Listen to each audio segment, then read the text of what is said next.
Ladies and gentlemen, this is a disturbing day for free speech and this country, and it's been trending. For 25 years, I have been, thinking that at some point we're going to bottom out or reach a point where a majority of Americans are just going to put their foot down and say no more. But it hasn't happened. The fear and the intimidation of average, ordinary Americans is at an all-time high. The fear and intimidation that is silencing people. I've been following a story for the past 5 days, and I purposely have not mentioned it because I didn't want to have any influence on the outcome. I wanted to see where this went on its own. Yes, I'm talking about Brendan Eich from Mozilla.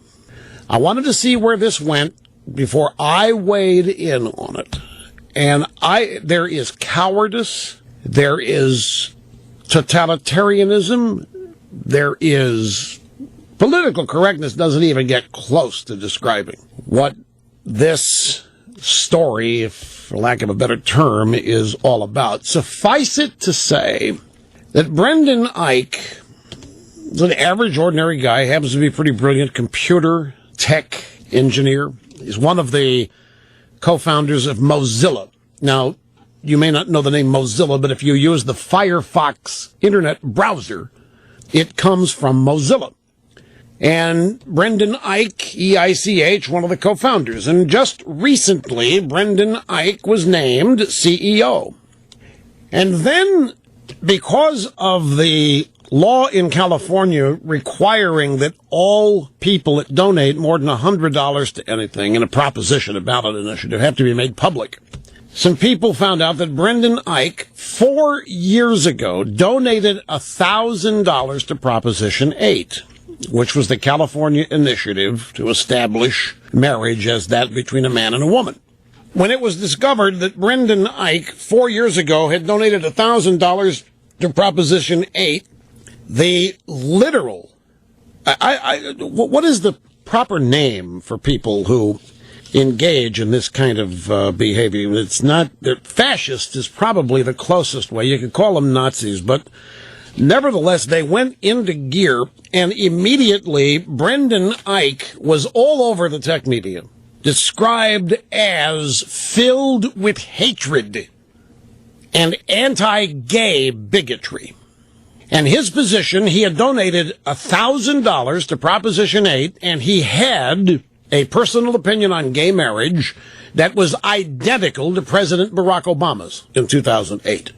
And in 2008, President Obama and his entire regime, officially, were opposed to gay marriage until they came up on some tough times campaign donation-wise, needed some campaign money, so Obama sent Biden out to all of a sudden announce that the regime had changed its mind on gay marriage.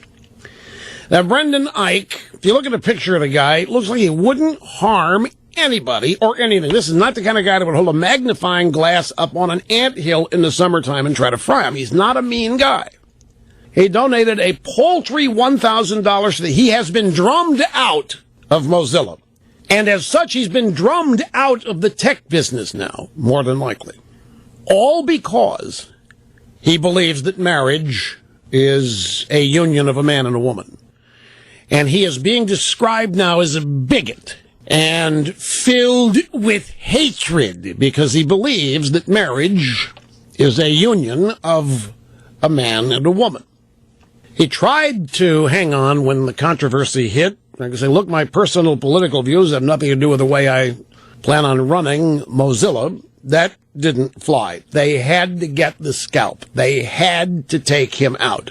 They had to send a message to anybody else that your view, if you are in the tech industry and if you work anywhere in the tech business and you're going to become a powerful executive anywhere, you had better toe the line. You had better be in favor of everything the militant gay activists are in favor of, or we're going to claim your scalp. We're going to destroy your career. And everybody is afraid of them. So Brendan Eich is gone for the identical position that President Barack Obama held at the exact same time. in 2008. Brendan Ike, by the way, did not become an activist on gay marriage or anti-gay marriage. He just gave him some money. He didn't join any marches. He wasn't out trying to raise money, or he just donated $1,000, and it was discovered 4 years after the fact. 4 years. He made the donation in 2008. It was discovered maybe more than 4 years. The figure 4 years is when it was discovered. They think that it was with the LA Times. It doesn't matter. It was going to be discovered anyway. The law in California states anybody gives more than $100 will be identified. It was. That law was enacted after these donations were made. Okay, so I'll double check on that, but I have just been informed that the law that says anybody who donates $100 or more in a California ballot initiative must be made public. Apparently that law came after the Proposition 8. Brendan Ike, just so you know, he also invented JavaScript, which your browser cannot work without. I don't think too many people know what it is, but at any rate, this is just, nobody stood up and fought for the guy. Not one person. And I find all of this supposedly done in the name of tolerance. Yeah, we had to get rid of this guy because he was intolerant. We had to get rid of this guy because we had to get rid of hatred. And the hatred and the bigotry and the intolerance here is all on the side of the fascists on the left. They don't care. They are delighted, folks. I got to tell you, they're happy as hell with this outcome because they know that it sends a message to anybody else. What now can be done? If you hire somebody we don't approve of, it's not just in the tech business either, folks. This is only going to grow and expand. Now, a bunch of people have written about this. One of them, John Hayward at Breitbart, and he makes the point, as I just did, that this is the same opinion at the same time that was once held by the President of the United States until he changed his opinion based on his need for money. And Mr. Hayward points out that if we had a president who was a real leader, he would have stood up here and just put a stop to all of this and would have urged everybody to calm down. We're not going to claim any scalps here. After all, this is a point of view that millions of Americans have, and just because we all don't agree on something doesn't mean you lose your job in America if you don't agree with, in this case, militant gay activists. But of course, Obama did not stand it because this is exactly the kind of thing that a descendant of Saul Alinsky inspires in people and promotes and quietly applauds. Privately applauds. So from the same people who say we need to cooperate with one another, from the same people who tell us we need to cross the aisle and work together to come common ground and move ourselves forward. All these people demanding that we all be tolerant of each other and understand and condemn the hatred, all of the bigotry, all of the hatred, all of the fascism is on the side of the people who are preaching and accusing others of it, which is true of so many people on the left. In addition to that, I didn't know until I read Jonah Goldberg's column today that it's published. I think it's the New York Post, but it's a National Review. He's a columnist, National Review. Apparently, there is a reporter at Gawker, one of the Gawker guys, which is, by the way, a gay, for the most part, gay website operation. Gawker, Gizmodo, and a number of. And apparently, there's somebody there that's got holds some sway, some influence with others in the business, demanding that people like me be put in jail because of what I'm saying about global warming. And that there is a professor, and we've talked about this particular professor, there's a professor, some Northeastern Ivy League school or semi-Ivy League school, who is promoting putting people in jail who do not agree with the official stance from the left on global warming.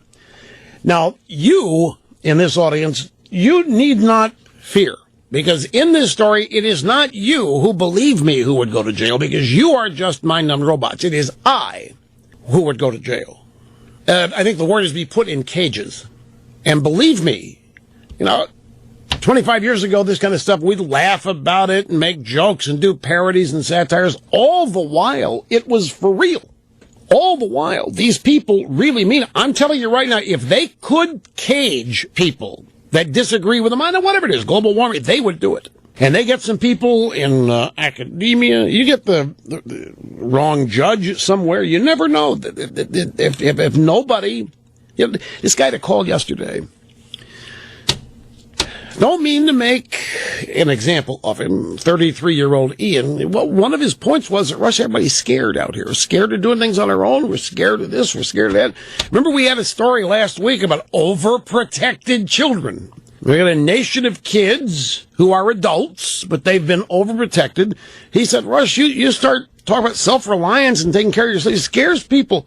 Well, this censorship movement that's called political correctness, it's actually fascism. It obviously scares a lot of people, too. I have the statement from some woman, some official at Mozilla, explaining how everybody won here with this guy, Brendan Ike, being dispatched. It's an amazing thing. She's scared to death, too. Everybody's scared to death over, 2-3% of the population? They're just scared to death. This is why the IRS terrorizing, and targeting the Tea Party is important. That's why this matters. What this is ultimately all about is the left being allowed, being able to find out who is donating to what, so that they can be harassed and intimidated and then hopefully ultimately silenced. They want to find out who all of the donors are to the Tea Party. It's not just they don't want these organizations, these 501c3s, to spring up.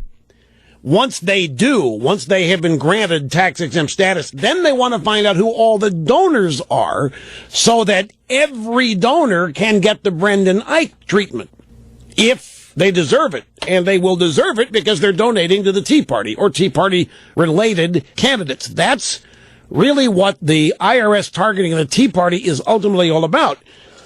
Now, Prop 8 donors find out who backed California's anti-gay marriage amendment is a headline at the Huffing and Puffington Post on March 5th of 2009.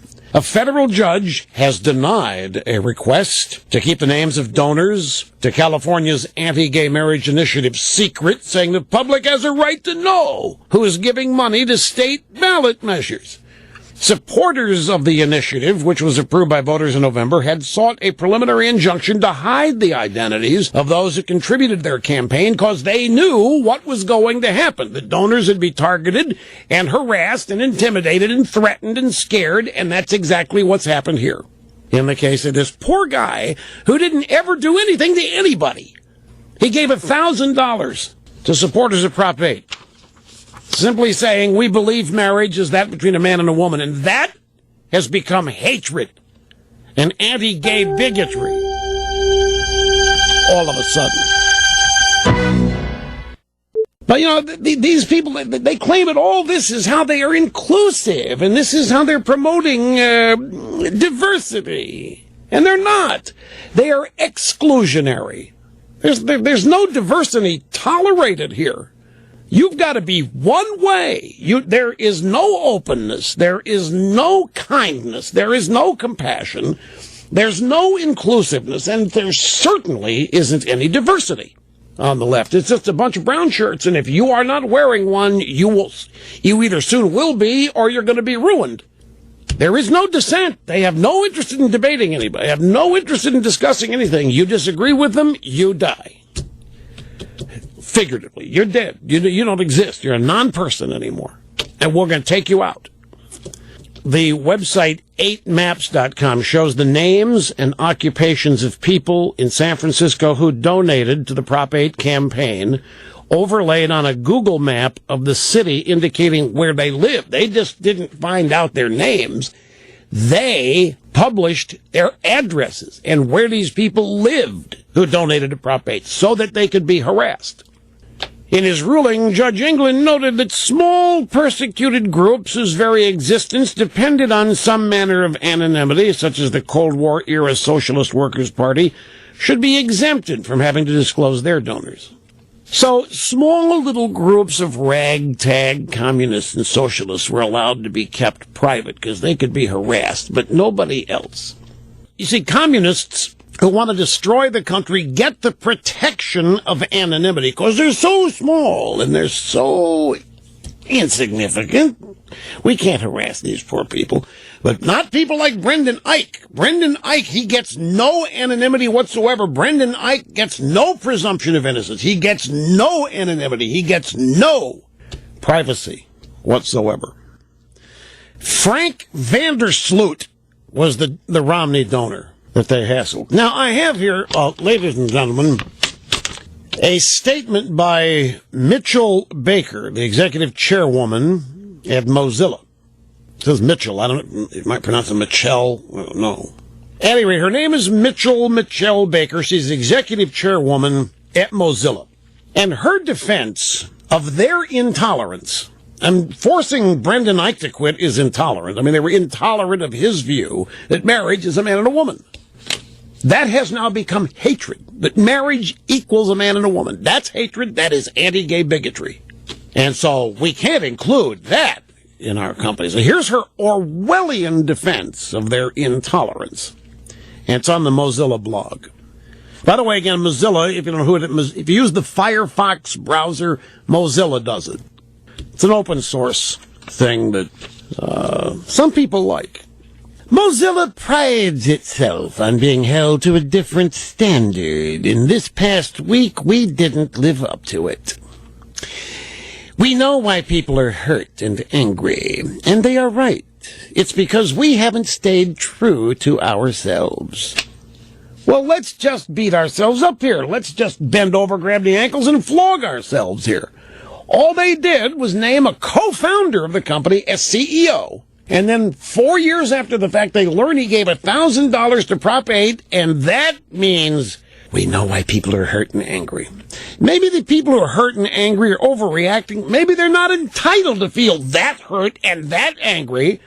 What about people who don't even know this guy reacting with this kind of rage and anger? People don't even know Brendan Eich, demanding that he be canned, demanding that he step down, demanding that he get his mind right. That equals hurt and anger. And because we at Mozilla haven't stayed true to ourselves, we didn't act like you would expect Mozilla to act. What do we expect you to act like?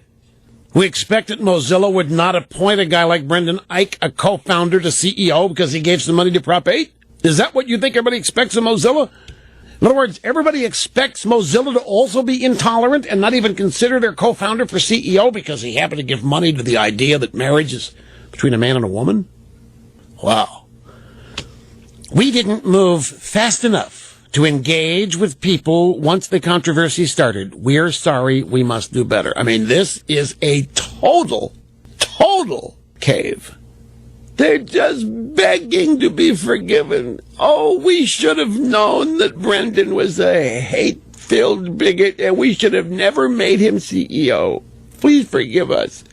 They're apologizing for being too slow to condemn somebody for having a different opinion on a politically correct issue. And they've known about his heresy for almost a week. They learned that this guy actually believes that marriage is between a man and a woman. Oh, they've known of his hatred. They've known of his bigotry for a week now. It took them too long to act. Brendan Eich has chosen to step down from his role as CEO. He made this decision for Mozilla and our community. Yeah, Mr. Eich chose to step down like people chose to confess their guilt at Stalin's show trials. Mozilla believes in both equality and freedom of speech. The hell you say? You do? Mozilla believes in equality and freedom of speech? How can you say that with a straight face? After dispatching a CEO because he engaged in free speech, which the Supreme Court just affirmed giving money to a political cause is free speech, so he just got canned because of free speech. And yet, We believe in both equality and freedom. No, you don't. Not even close. That's why this is Orwellian. And as Orwell said, some people are more equal than others. Orwell also said some people can't be trusted with free speech. And now Mozilla is going to decide who they are. Equality is necessary for meaningful speech, and you need free speech to fight for equality. Figuring out how to stand for both at the same time can be hard. Oh, it's not hard at all. You simply are tolerant. This is truly, it's alternative universe stuff. Equality is necessary. There isn't any at Mozilla. For meaningful speech. You're not interested in meaningful speech. You're interested in speech that conforms. And you need free speech to fight for equality. You don't have free speech. You can somebody for what they say? You claim you got free speech?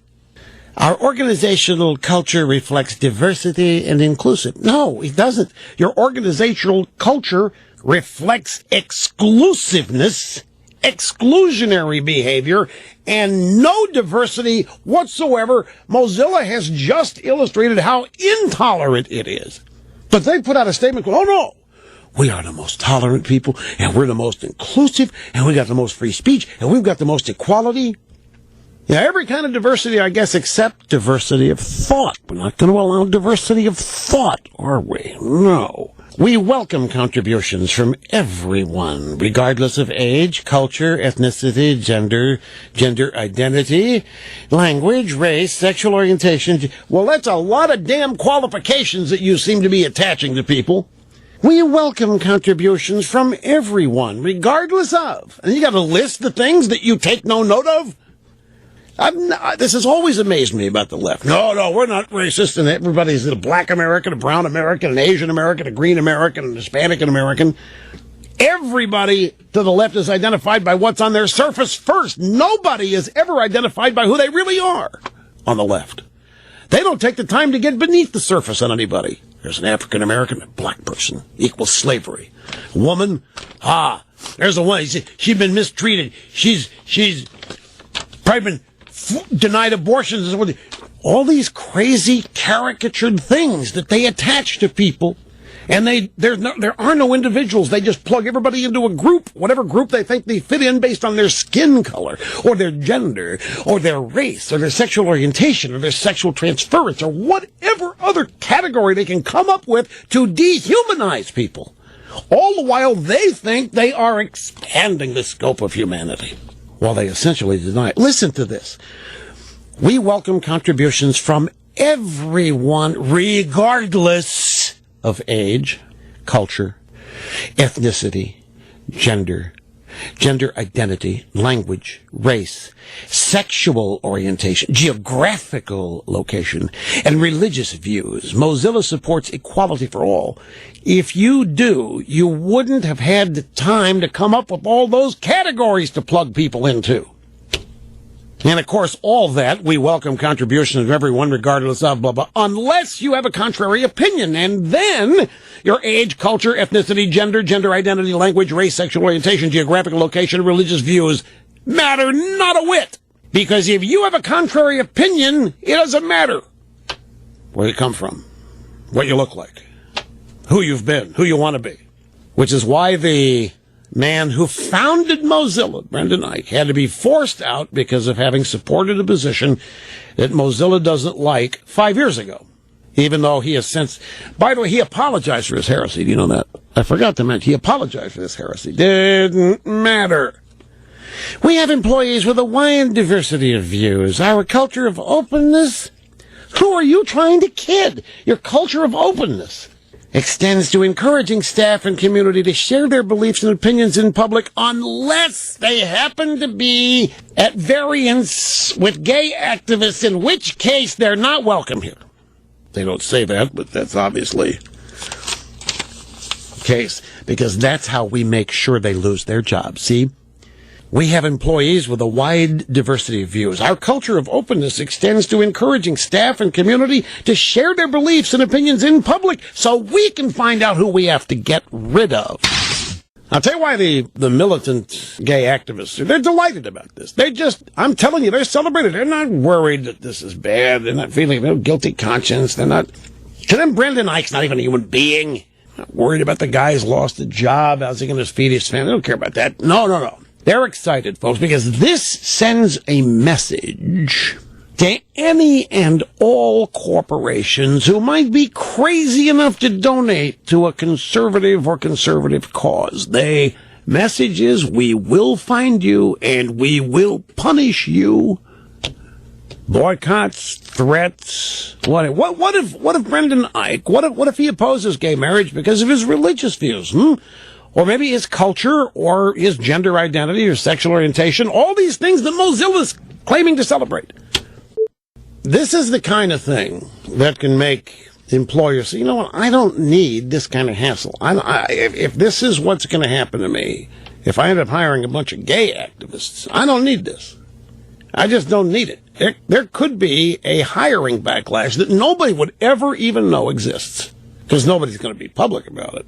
But if this is the kind of crap that's going to happen, every employee to be targeted by some other group of employees, can't run a business this way. So might want to stop and consider that possible. Rush Limbaugh.